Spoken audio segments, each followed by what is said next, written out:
What's going on, everyone? Welcome back to yet another episode, and today we are going to start the process of wiring this bike back together. In this case, we are going to be using the Moto Controller M-Unit alternative from Sean over at the MotoWorks. All links will be linked down below. And secondly, we'll be using the Revival Cycles starter solenoid and main fuse, Revival Cycles wire and loom kit. As you can see, I have my hand-built show sign being repped in the top there, and I'm wearing my Revival Cycles shirt because that's right, this episode is a shout out and installation and a series of shouting out Revival Cycles for hooking me up with the 450 build and sending me the starter solenoid, this wire kit, and the loom kit, all of which I used on the CB450 build. And I am super excited to be using their kits again because it makes everything all that much easier when talking about wiring a motorcycle fully custom. So without further ado, let's roll the intro and get right into getting this bike wired up.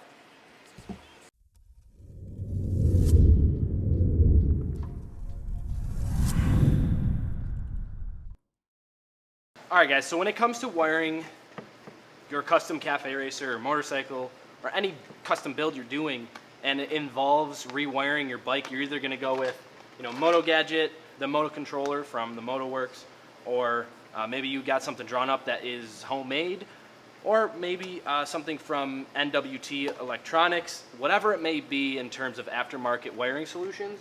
The most common is the M-Unit in conjunction with the introduction of the Moto Controller, which is essentially a better version and alternative to the M-Unit.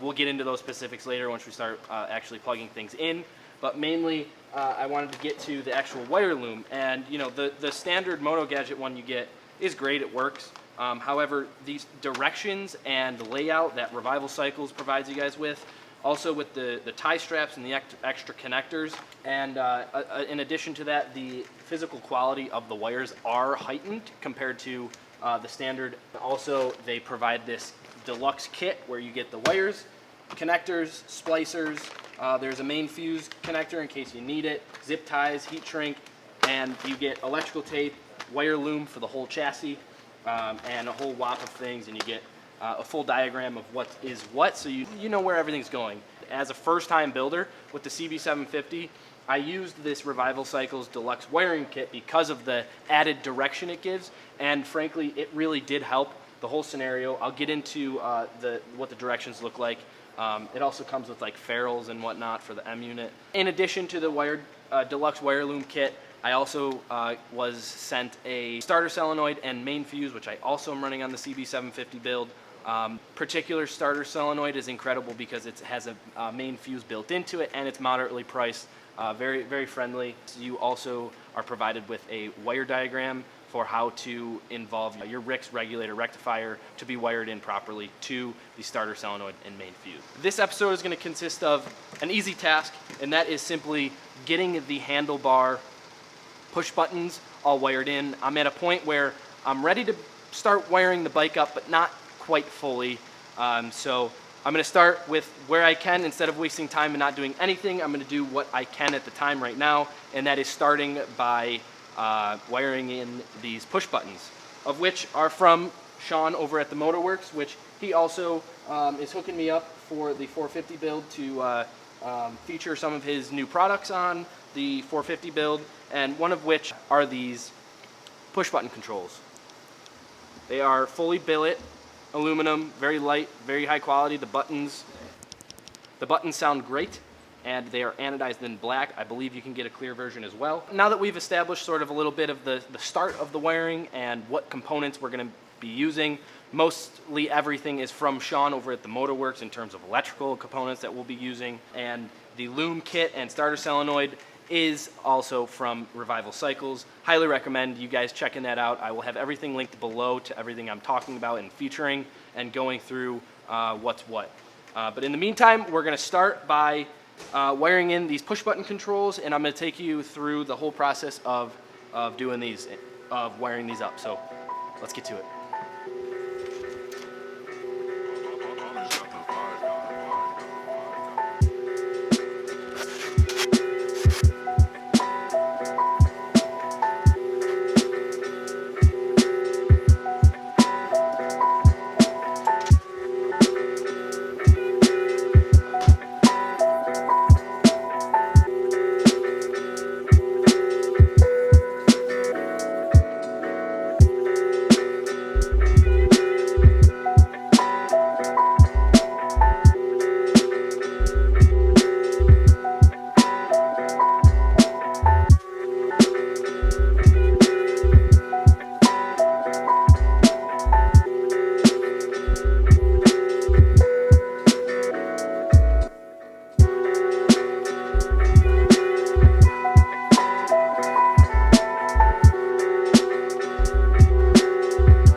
All right, guys, we need to hop off the tripod and we need to catch you up to speed, because one thing about wiring is I am no expert. Even though I've wired the 750 one time, I've only wired one bike.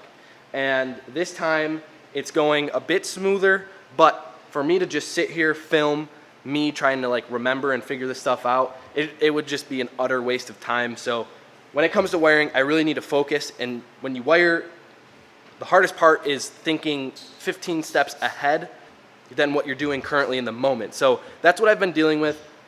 And I needed to get my bearings back and understand sort of like, you know, what's input, what's output, where the switches go from what, drill the holes, things like that. So I needed to just off camera spend a few hours, more like 15 hours, and go through, make sure I have the general understanding down.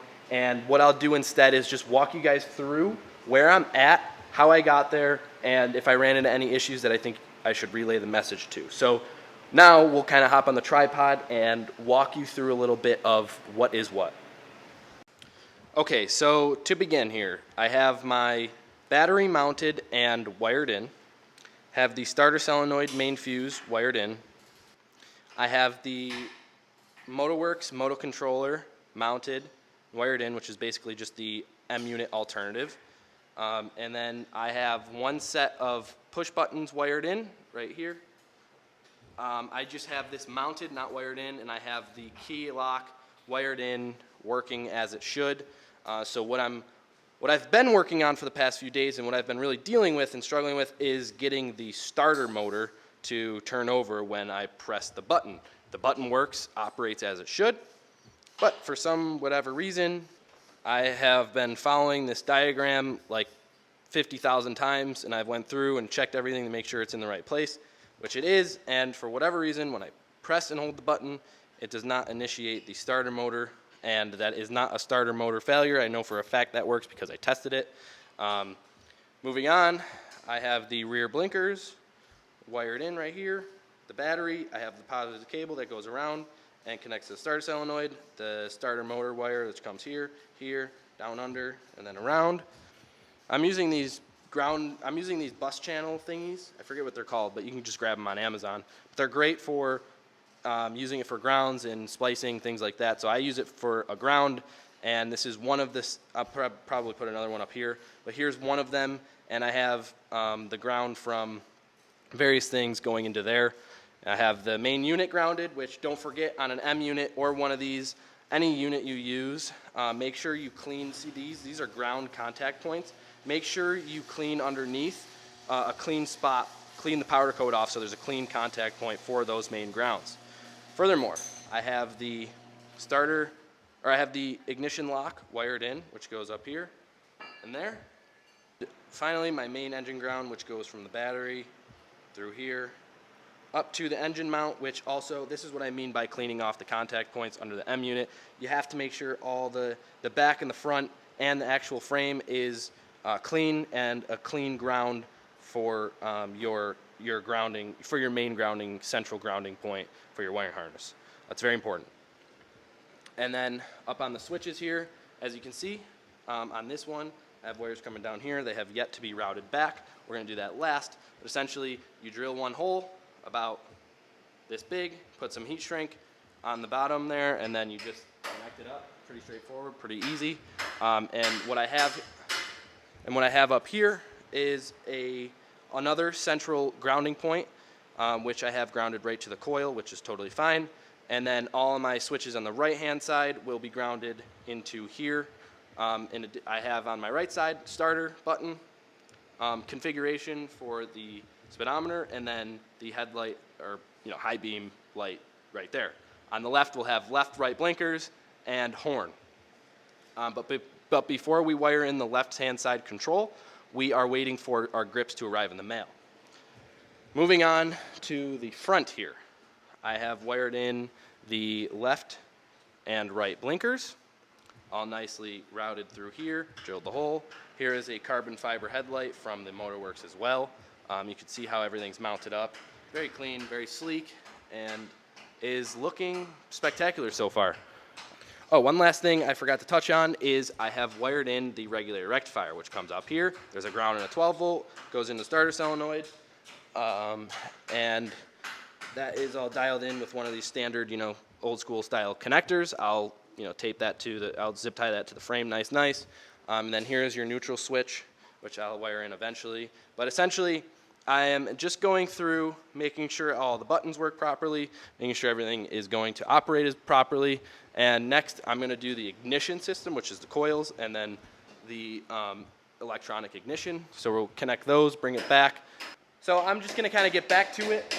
Right now, nothing is going to be clean. It's going to be a bunch of spaghetti.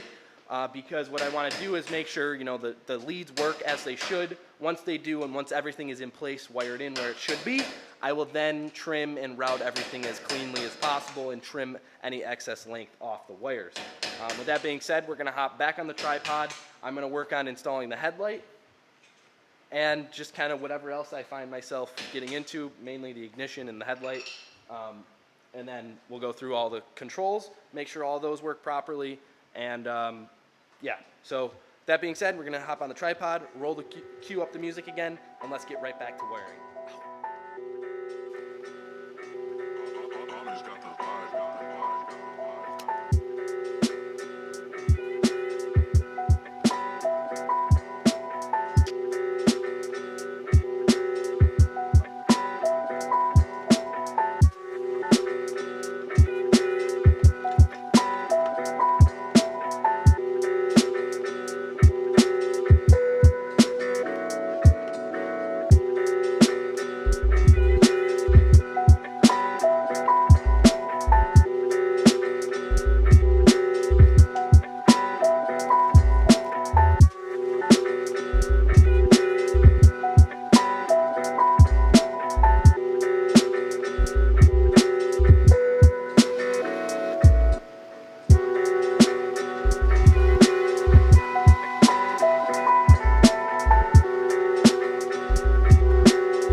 Want to give a massive shout out to Revival Cycles for sending me the wire and loom kit plus the starter solenoid and main fuse. Really made the whole process that much easier as being only a second time builder and wiring a bike from scratch only for the second time. Really did make everything much smoother, and since I was already aware of it from the first time, the second go around was like flying colors once I got the hang of things.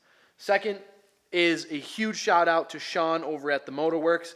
Both companies will be linked down below. Definitely check them out, and both links down below to all the parts I used will be linked down below. Check out Sean over at the MotoWorks. He builds and manufactures insanely high quality parts for your custom builds, or not custom builds, but just in general, insanely high quality parts for your motorcycles.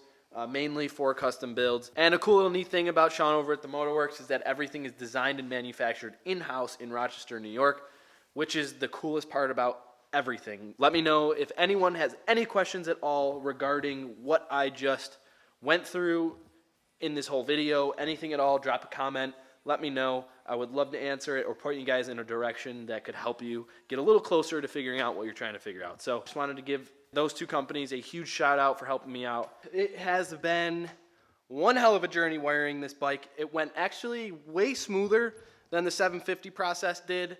You know, at the beginning, again, like I said prior in the first half of this episode, I mentioned that, you know, sometimes there was a point in time where I didn't film anything because I had to get my bearings straight.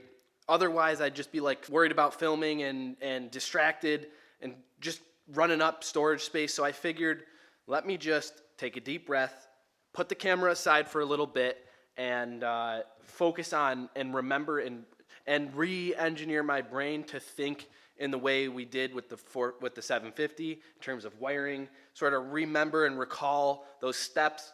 Once we got to that point, everything was pretty smooth sailing, I'm not going to lie. Right now, it's about 95% complete. I have to wait for the cowl to be made, which then I'll wire in the brake light. And then, some quirks like making sure we calibrate the speed sensor, setting the tachometer stuff, setting the odometer and mileage on the speedometer, random things like that. Outside of those small little fine-tuning details, the bike is wired. And as you can see, I really tried my best to make the wiring as sophisticated as I possibly could. Underneath the tank, on either side of where the coils are in the front, where they're mounted, I have these bus connectors, Deutsch connectors. I honestly have no idea what they're called, but they're really good for central grounds. You basically connect a central ground to that connector, and then you can plug in multiple grounds to it.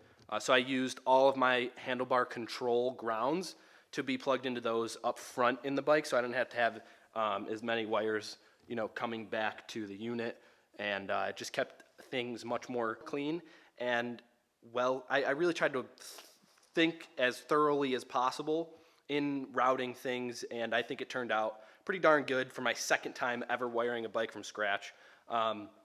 The Revival Cycles loom and wire kit with the diagrams definitely, aids the process to be a little bit smoother and quicker. Listen, by all means, get whatever you want to get, but I would not promote something if I didn't truly think it was a benefit to my experience, therefore it could be a benefit for your experience at home. At the end of the day, it came with a diagram that wasn't just, words that sort of told you everything that was included in the kit. It did that and goes a step further, telling you what colors what gauges what goes to input, what goes to output. A whole plethora of information is immersed within the kit that you buy from Revival Cycles. In addition to the Revival Cycles stuff, this is my first time working with Sean over at the MotoWorks, which he is a local manufacturer and designer to the Rochester, New York area, and we partnered up to feature and give him some R&D for a lot of the new parts that he has created and has yet to sort of release on the site. But there are a lot of parts on this bike that are available on his site. For example, the blinkers for starters, the speedometer, the push button controls. I will be making a part 2 to the wiring. A little disclaimer that I want to touch on for this episode. I understand that I didn't really go through and physically show you guys how to do things. So I felt it was necessary. That was because, honestly, I didn't have the capacity to wire the bike. Remember, this isn't like my 5th time wiring a bike, so I still have to like figure things out and kind of guess. So you got to bear with me in that episode. I ideally wanted to do a more instructional style video, but I just physically didn't have the time or the patience to do that.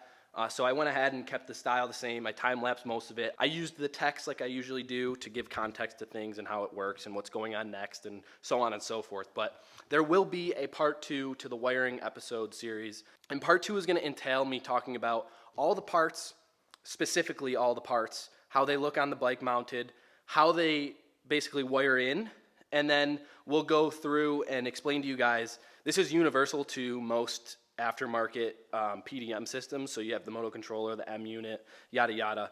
There is always an input and an output, and at first it's very confusing, but what I'm going to do is really dive in, and it's going to be a very conversational episode, not very high tech, high editing, no time lapsing. It's really just going to be me talking for probably 10 minutes. So expect that, and I'm going to go through everything, what the input side does and where those wires come from, and then what the output side does and where those wires go and come from. And in addition to helping you guys gain a few more, tips and tricks to hopefully help your wiring process go much smoother, because again, this is only my 2nd time. I'm still learning, and I have to say the 2nd time though was much smoother, much cleaner, and much more thought out. And the thing about wiring that makes it very difficult is not only is it wiring, and it's at first really confusing to wrap your head around the concepts, but once you understand the basics that I'm going to go through in part 2, everything will make at least sense. Like when I was trying to learn how to wire in an M unit for the CB750, going through solely just reading forums, watching videos, it was so confusing because there was never really an application that was just like what I was doing. So what I'm going to essentially hopefully try to convey through the part 2 episode is basically like a overall universal concept of how this stuff works, and you can come up with a creative way to loom and route your wires on your specific application. And I've done it twice now, so I do have a little experience. The 750 definitely had a few more aspects, the 450 a little less, because it's just like a smaller engine, less, there's like no oil pressure light, things like that. So I'm going to go through all that in part 2, so stay tuned. That'll probably drop shortly after this episode does. But again, I'm sorry, I don't usually like to ramble on these, but I felt like I owed it to you guys to give a little context as to, why this episode was the way it was. Again, it's not much more different than anything we're used to, which is, not the end of the world, but I really wanted to bring a little bit more instructional aspect to the actual installation of meat wiring, but I physically couldn't. I was gonna blow my brains out at a few points. So super pumped to have this bike wired. Really happy, really happy with the way it turned out, and I'm actually more excited for part 2 for the wiring than I am for this episode, because the part 2 is going to be a lot of value. I want to provide a lot of value for you guys, where there's like a one-stop shop episode on how to, the overarching overall concept of how to wire a bike from scratch with an M unit alternative, or a moto controller from Sean over at the MotoWorks. Again, I am no expert. Disclaimer, I am no expert. I probably should have said that in the beginning of this spiel and this rant, but I am no expert, so take what I say with a grain of salt. However, there will be sense of it, and what I say, it won't technically be wrong. It just might not be the proper way to say it. I'm going to explain it in a way that hopefully more of you can understand, because that's the way I needed to hear it to understand how it works. All right. I'm done ranting. I think that's going to end it for this episode. The bike is a bike. Again, I've been riding. Little issues I've been having. I had a random bad oil leak on my left crankcase cover, which is a brand new gasket, I don't know what the issue is, so I ordered a new one. We'll take it apart and inspect it. Maybe, you know, the surfaces are weird or something, but the bike is running well. I have it tuned pretty close to dialed in. There's not too many quirks with it. It was a pretty smooth process. I wish I was here to work on it a little bit more so I can have it done before, you know, October rolls around, which is now it's cold again, which kind of stinks, and I'm a bit bummed about it. But it's almost done. It's running, it's riding, and super pumped for episode 2, or part 2, should I say, for the wiring series, if you will. And that's about it for this episode. As always, MZR fam, we are one team, one family. And if you tuned into this episode and you found some value or some interest in the final stage of the build and being documented, please consider subscribing and hitting a thumbs up on this video if you liked it. With that being said, thanks for being the dopest crew out there, and I'll catch you. Homage got the vibe.